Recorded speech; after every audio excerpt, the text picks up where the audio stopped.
গরিবরা কোরবানির গোশত সংগ্রহ করে বাজারে বিক্রয় করে থাকেন, এটা জায়েজ আছে কি না?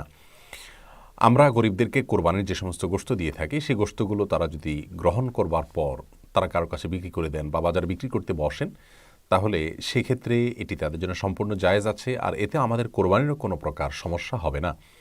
কারণ আপনি গরিবকে, অভাবী মানুষকে জাকাত হোক, সাদাকা হোক বা যে কোনো দান হোক, আপনি যখন কিছু দেন সেটা দেওয়ার পরে তিনি মালিক হয়ে যান।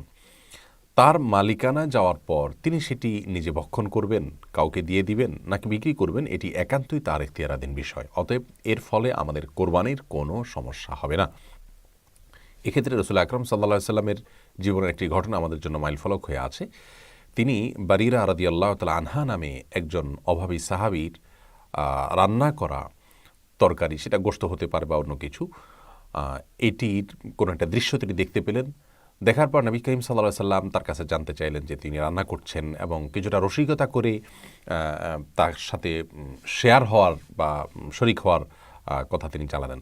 তখন কেউ বললেন, বাবা রাদিয়াল্লাহু তাআলা বললেন যে ইয়া রাসূলুল্লাহ, এটা তো সাদকা বা যাকাতের জিনিস, যেটি আপনি খান না। নবীরা, বিশেষ করে আমাদের নবী করিম সাল্লাল্লাহু আলাইহি সাল্লাম এবং তার পরিবারদের জন্য যাকাত এবং সরাসরি ওয়াজিব সাদকা যেগুলো, সেগুলো খাওয়া তাদের জন্য আল্লাহ তাআলা হারাম করেছেন।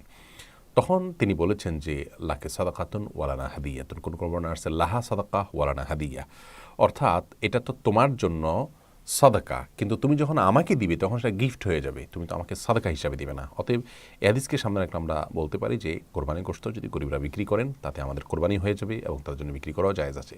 তবে হ্যাঁ, যে গরিবদের আসলে সেরকম অভাব নেই, বরং তারা ভিক্ষা করে, এটা তাদের পেশাগত কারণে এবং নিছক পয়সা এবং অর্থের লোভে, এই সমস্ত গরিবদেরকে না দিয়ে যথাসম্ভব নিডি এবং প্রকৃত গরিব যারা আছেন তাদেরকে দেয়া ভালো। বিশেষ করে কোরবানির গোশত অনেক মানুষ আছেন যারা কোরবানি দেন না, কিন্তু হাত পাততেও পারেন না, তাদের কাছে খুঁজে খুঁজে কষ্ট করে বের করে কোরবানির গোশত পৌঁছালে সেটি বেশি উত্তম হবে, এতে কোনো সন্দেহ নেই।